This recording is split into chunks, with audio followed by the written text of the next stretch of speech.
Hello friends, exam study अड्डा YouTube channel में आपका बहुत बहुत स्वागत है। दोस्तों, इस वीडियो में हम लोग नदियों के महत्वपूर्ण प्रश्नों को करने वाले हैं और साथ ही साथ इससे संबंधित इंपॉर्टेंट फैक्ट को भी हम लोग डिटेल से स्टडी करेंगे। दोस्तों, अगर आप हमारे चैनल पहली बार विजिट कर रहे हैं तो आपसे निवेदन है कि नीचे लाल बटन का होगा सब्सक्राइब बटन, उसको सब्सक्राइब करके चैनल को सब्सक्राइब कर लीजिए और साथ में बेल आइकन को भी प्रेस कर लीजिए ताकि इसी प्रकार से जीके से रिलेटेड वीडियो की अपडेट मिलती रहे।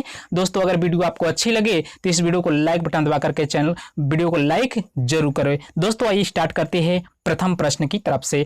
पहला क्वेश्चन है, हिमालय पर की नदियां है, हिमालय से कौन कौन सी नदियां होकर के बहती है? तो दोस्तों, हिमालय से 3 नदियां होकर के बहती है, ब्रह्मपुत्र, सिंधु और सतलज नदियां, इसलिए ऑप्शन नंबर बी करेक्ट होगा। दोस्तों, जो ब्रह्मपुत्र, सिंधु और सतलज तीनों नदियां हैं यह हिमालय से होकर के बहती है। दोस्तों, अगर ब्रह्मपुत्र नदी की बात की जाए तो यह 3 देशों से होकर के बहती है, 3 देशों से होकर के बहती है, चीन, भारत और बांग्लादेश। और इसी तरह से दोस्तों, सिंधु नदी भी 3 देशों से होकर के बहती है, चीन, भारत, पाकिस्तान। और सतलज नदी भी 3 देशों से होकर के बहती है, चीन, भारत और पाकिस्तान। तो दोस्तों, इसमें 2 नदी है, सिंधु और सतलज नदी 3 देशों से होकर के बहती है, चीन, भारत, पाकिस्तान। और जो ब्रह्मपुत्र नदी है, चीन, भारत और बांग्लादेश में होकर के बहती है। दोस्तों, अगर इन तीनों नदियों के उद्गम स्थल की बात की जाए तो सिंधु नदी का जो उद्गम स्थान है दोस्तों, तिब्बत के मानसरोवर के समीप चेमा युंगडुंग ग्लेशियर से। चेमा युंगडुंग ग्लेशियर तिब्बत के मानसरोवर के समीप है, एक ग्लेशियर है जिसका नाम है चेमा युंगडुंग ग्लेशियर से यह नदी निकलती है, सिंधु नदी। और अगर दोस्तों सतलज नदी की बात की जाए तो सतलज नदी का उद्गम स्थान तिब्बत के मानसरोवर के समीप राकसताल से निकलती है। वेरी इंपॉर्टेंट, यहाँ से एग्जाम में प्रश्न जरूर पूछा जाता है। और इसी तरह से दोस्तों, अगर बात की जाए ब्रह्मपुत्र नदी तो दोस्तों, ब्रह्मपुत्र नदी का उद्गम स्थान तिब्बत के मानसरोवर से होकर के निकलती है। दोस्तों, तीनों नदियों का जो उद्गम स्थान है चीन के तिब्बत से ही होकर के निकलती है, कुछ ग्लेशियर के आसपास से होकर के निकलती है। जैसे आपका सिंधु नदी है चेमा युंगडुंग ग्लेशियर से, सतलज नदी राकसताल से, ये सब नदियां वहीं से उद्गम स्थान होकर के निकलती है।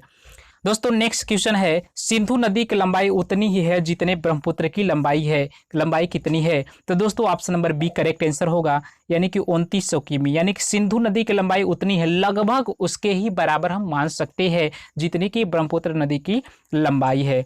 दोस्तों, अगर सिंधु नदी की बात की जाए तो सिंधु नदी भारत में बहने वाला ब्रह्मपुत्र नदी के बाद दूसरी सबसे बड़ी नदी है। यानी कि सिंधु नदी के बाद दूसरी बहने वाली सबसे बड़ी नदी जो है वह है सिंधु नदी। दोस्तों, अगर बात की जाए ब्रह्मपुत्र की लंबाई 2900 किमी है और सिंधु नदी की लंबाई 2800 किमी है। यानी कि इनके लंबाई में बहुत कम डिफरेंट मिलता है, देखने को मिलता है, इसलिए दोनों नदियों की लंबाई सेम माना जाता है।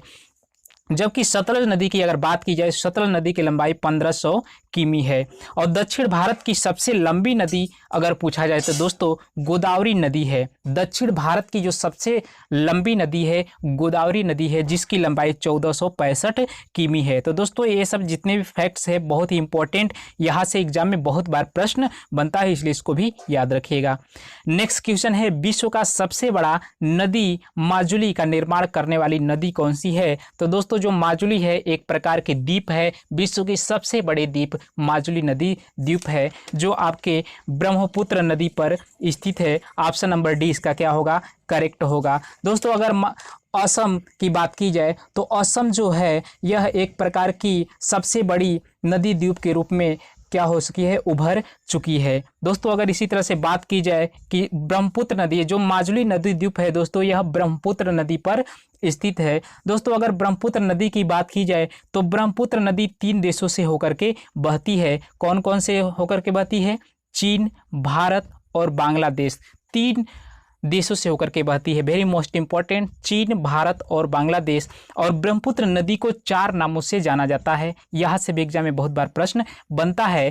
पहला है तिब्बत के मानसरोवर में सांगपो नदी के नाम से जाना जाता है, तिब्बत के मानसरोवर जहाँ से निकलती है, जहाँ से उद्गम होता है, वहाँ पर इसे ब्रह्मपुत्र नदी को सांगपो नदी के नाम से जाना जाता है। अरुणाचल प्रदेश में जहाँ पर भारत में प्रवेश करती है यू टर्न लेकर के, वहाँ पर इसे दिहंग नदी के नाम से जाना जाता है। और इसी तरह दोस्तों अगर बात की जाए असम की घाटी में इसे ब्रह्मपुत्र नदी के नाम से जाना जाता है, जहाँ पर माजुली नदी द्वीप का निर्माण करती है। और बांग्लादेश में इसे जमुना के नाम से जाना जाता है। तो दोस्तों ये सब जो फैक्ट्स है बहुत ही इंपॉर्टेंट है, यहाँ से भी एग्जाम में बहुत बार प्रश्न बनता है।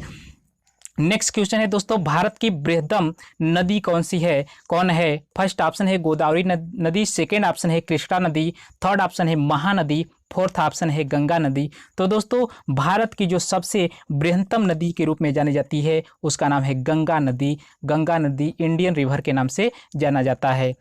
दोस्तों अगर गंगा नदी की बात की जाए तो गंगा नदी भारत की सबसे बड़ी नदी तंत्र गंगा नदी तंत्र को माना जाता है। भारत की जो सबसे बड़ी नदी तंत्र है गंगा नदी तंत्र को जाना जाता है। दोस्तों अगर गंगा नदी के बारे में बात की जाए तो भारत में सबसे बड़ा जल संग्रहण क्षेत्र गंगा नदी का है। और गंगा नदी दोस्तों दो देशों से होकर के बहती है, भारत और बांग्लादेश। दो देशों से होकर के बहती है, भारत और बांग्लादेश से होकर के बहती है।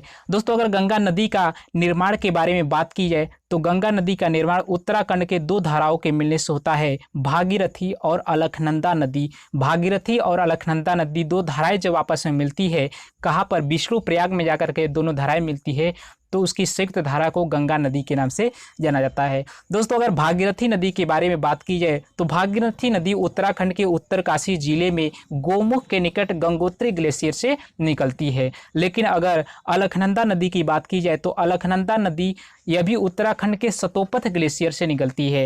यानी कि दोस्तों जो भागीरथी नदी है यह उत्तरकाशी जिले के उत्तराखंड के उत्तरकाशी जिले के निकट गंगोत्री ग्लेशियर से, जबकि अलकनंदा नदी सतोपथ ग्लेशियर से। जब यही भागीरथी और अलकनंदा नदियाँ देवप्रयाग में आकर के मिल जाती है तो इसी नदी का नाम हो जाता है गंगा नदी के नाम से जाना जाता है। नेक्स्ट क्वेश्चन है दोस्तों, गंगा नदी को बांग्लादेश में किस नाम से जाना जाता है? वेरी मोस्ट इंपॉर्टेंट प्रश्न है, बहुत बार एग्जाम में प्रश्न पूछा गया है। तो दोस्तों गंगा नदी को बांग्लादेश में पद्मा नाम से जाना जाता है। ऑप्शन नंबर 1 करेक्ट आंसर होगा। दोस्तों अगर गंगा नदी के बारे में बात की जाए तो गंगा नदी को की जो मुख्य धारा है जो भागीरथी, यानी कि गंगा नदी जैसे ही बांग्लादेश में पहुंचती है तो दो धाराओं में बढ़ जाती है, एक हुगली और एक भागीरथी नदी। तो दोस्तों जो भागीरथी नदी है गंगा की मुख्य धारा के रूप में जानी जाती है। तो यही मुख्य धारा भागीरथी है जो बांग्लादेश में पहुंचकर पद्मा के नाम से जानी जाती है। और ब्रह्मपुत्र नदी को बांग्लादेश में जमुना नदी के नाम से जाना जाता है, जैसा कि हम लोग अभी पढ़ चुके हैं। और दोस्तों गंगा और ब्रह्मपुत्र नदी का डेल्टा विश्व का सबसे बड़ा डेल्टा है जिसे सुंदरवन डेल्टा के नाम से जाना जाता है। तो यहाँ से भी एग्जाम में बहुत बार प्रश्न बनता है कि विश्व का सबसे बड़ा डेल्टा किस नदी में बनता है? तो दोस्तों गंगा और ब्रह्मपुत्र नदी पर विश्व का सबसे बड़ा डेल्टा है जिसके सुंदरवन डेल्टा के नाम से जाना जाता है।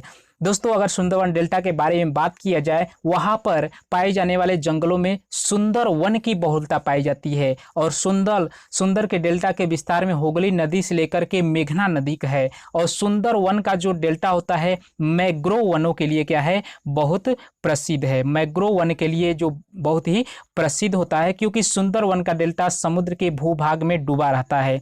कहाँ पर? समुद्र के भूभाग में डूबा रहता है। और इस खारे पानी में जो वनस्पतियाँ उगती है उसी को मैंग्रोव वनस्पतियाँ कही जाती है। यानी कि जो समुद्र के खारे पानी में जो वनस्पतियाँ उगती है उसी को मैंग्रोव वनस्पतियाँ के नाम से जानी जाती है। दोस्तों जो मैंग्रोव वन की विशेषताएं यह होती है कि यह वनस्पतियाँ खारे पानी में ही उगती है, इसलिए इसे मैंग्रोव वनस्पति के नाम से जाना जाता है। तो दोस्तों इतना प्रश्न से आपको इतना इन्फॉर्मेशन मिलता है।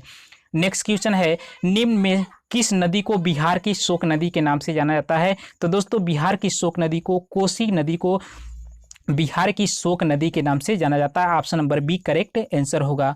दोस्तों अगर कोसी नदी की बात की जाए तो कोसी नदी नेपाल से निकल करके बिहार में गंगा नदी में आकर के मिलती है। और दोस्तों जो कोसी नदी है रास्ता बदलने के लिए विख्यात है, जिसके कारण अपने मार्ग बदल देती है, इसलिए इसे बिहार की शोक नदी कहते हैं। दोस्तों जान लेते हैं इसके कोसी नदी के बारे में। दोस्तों जो कोसी नदी है अपने साथ यह पहाड़ी क्षेत्र से निकलती है, नेपाल के क्षेत्रों से, पहाड़ी क्षेत्रों से निकलती है, अपने साथ विभिन्न प्रकार के कंकड़ पत्थर बालू इत्यादि लेकर के आती है। और मार्ग में जैसे ही आती है तो मार्ग में दक्षिण प्रायद्वीपीय पठार में जैसे पहुंचती है, दक्षिणी भाग में जैसे आती है, समतल क्षेत्रों में जैसे आती है, जैसे बिहार वाले क्षेत्रों में जो कंकड़ पत्थर लेकर के आती है वो उसके मार्ग में अवरुद्ध होता है, जिसके कारण विभिन्न प्रकार के मार्ग बन जाते हैं, जिसके कारण यह बिहार की शोक नदी के नाम से जानी जाती है। यानी कि जिस क्षेत्र में बाढ़ की संभावना नहीं होती है उस क्षेत्र में भी यह बाढ़ उत्पन्न कर देती है, इसलिए इसे बिहार की शोक नदी के नाम से जाना जाता है। आइए नेक्स्ट क्वेश्चन की तरफ चलते हैं। निम्न में से कौन सी नदी हिमालय से परे नदी है? फर्स्ट ऑप्शन है गंगा नदी, सेकंड ऑप्शन है यमुना नदी, थर्ड ऑप्शन है सतलज नदी, फोर्थ ऑप्शन है रावी नदी। तो दोस्तों हिमालय के परे की जो नदी जानी जाती है वह है सतलज नदी। सतलज नदी जो हिमालय के परे नदी के रूप में जानी जाती है। ऑप्शन नंबर सी इसका करेक्ट आंसर होगा। दोस्तों अगर सतलज नदी के बारे में बात की जाए तो सतलज नदी तिब्बत के मानसरोवर के समीप राकस ताल से निकलती है और हिमाचल प्रदेश के सिपकिला दर्रा से होते हुए पश्चिम की तरफ बहती है। यानी कि दोस्तों हिमाचल प्रदेश में एक दर्रा है जिसका नाम है सिपकिला दर्रा से होकर के बहती है, और सतलज नदी हिमाचल प्रदेश के सिपकिला दर्रा के काट करके सिपकिला गार्ज का निर्माण करती है। तो यहाँ से भी एग्जाम में बहुत बार प्रश्न बनता है कि सिपकिला दर्रे को काट करके सिपकिला गार्ज का निर्माण कौन नदी करती है? तो दोस्तों सतलज नदी है जो सिपकिला गार्ज का निर्माण करती है। बहुत ही मोस्ट इंपॉर्टेंट है। और दोस्तों जो सतलज नदी है भारत में दो राज्यों से होकर के बहती है, हिमाचल प्रदेश और पंजाब, दो राज्यों से बहती है, और इसके बाद यह पाकिस्तान में चली जाती है और पाकिस्तान के मिठान कोट नामक स्थान पर सिंधु नदी से मिल जाती है। बहुत ही मोस्ट इंपॉर्टेंट फैक्ट है, यहाँ से भी एग्जाम में बहुत बार प्रश्न बनता है। आइए नेक्स्ट क्वेश्चन की तरफ चलते हैं। निम्नलिखित में से कौन सी नदी बंगाल की शोक नदी के नाम से जानी जाती है? तो दोस्तों बंगाल की जो शोक नदी के नाम से जानी जाती है दामोदर नदी को जानी जाती है। ऑप्शन नंबर डी इसका करेक्ट आंसर होगा। दोस्तों अगर दामोदर नदी के बारे में बात की जाए तो दामोदर नदी छोटा नागपुर के भ्रंश घाटी से निकलकर उत्तर पूर्व की ओर बहती है और हुगली नदी में आकर के मिल जाती है। यानी कि दोस्तों दामोदर नदी जो छोटा नागपुर की भ्रंश घाटी है वहीं से निकल करके उत्तर और पूर्वी भागों में बहती है, और मार्ग में जो गंगा की जो दो धाराएं होती है, एक हुगली और दूसरी होती है भागीरथी, तो हुगली जो धारा होती है उसी में आकर के दामोदर नदी मिल जाती है। और दोस्तों दामोदर नदी अपना जल प्रत्यक्ष रूप से बंगाल की खाड़ी में न गिरा करके हुगली नदी की सहायता से गिराती है। यानी कि प्रत्यक्ष रूप से बंगाल की खाड़ी में दामोदर नदी अपना जल नहीं गिराती है, बल्कि हुगली नदी में अपना जल गिरा करके हुगली नदी के माध्यम से बंगाल की खाड़ी में अपना जल गिराती है। इसको भी याद रखिएगा। नेक्स्ट क्वेश्चन है दोस्तों, निम्नलिखित में से किस नदी को उड़ीसा का शोक नदी के नाम से जाना जाता है? तो दोस्तों महानदी को उड़ीसा की शोक नदी के नाम से जाना जाता है। ऑप्शन नंबर एक करेक्ट आंसर होगा। दोस्तों महानदी की अगर बात की जाए तो महानदी छत्तीसगढ़ में दंडकारण्य पठार से निकलती है। कहाँ से निकलती है? दंडकारण्य पठार से निकलती है और उड़ीसा के पास कटक में अपना डेल्टा बनाती है। तो यहाँ से भी एग्जाम में बहुत बार प्रश्न बनता है कि जो महानदी है अपना डेल्टा कहाँ पर बनाती है? तो दोस्तों उड़ीसा के पास कटक नामक स्थान पर अपना डेल्टा बनाती है। और दोस्तों जो छत्तीसगढ़ में महानदी घाटी को छत्तीसगढ़ बेसिन के नाम से जाना जाता है। और दोस्तों जो छत्तीसगढ़ बेसिन है यह धान के उत्पादन के लिए प्रसिद्ध है, इसलिए इसे धान के कटोरा के नाम से भी जाना जाता है। इसको भी याद रखिएगा, बहुत ही मोस्ट इंपॉर्टेंट है, एग्जाम की दृष्टि से है। नेक्स्ट क्वेश्चन है दोस्तों, इंदौर के समीप स्थित जनापाव पहाड़ी का स्रोत है। यूपीपीएससी 2013 में प्रश्न पूछा गया है। फर्स्ट ऑप्शन है तापी नदी का, सेकंड ऑप्शन है चंबल नदी का, थर्ड ऑप्शन है माही नदी का, फोर्थ ऑप्शन है महानदी का।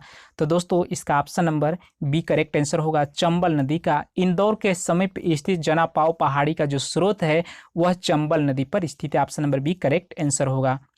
दोस्तों अगर चंबल नदी की बात की जाए तो जो चंबल नदी है यमुना की सबसे बड़ी सहायक नदी के रूप में जानी जाती है। दोस्तों चंबल, सिंध, बेतवा, केन, ये चारों नदियां गंगा नदी तंत्र का हिस्सा है। यानी कि दोस्तों चंबल नदी हो गई, सिंध हो गया, बेतवा हो गया, केन हो गया, जो चारों नदियां है गंगा नदी तंत्र का हिस्सा है।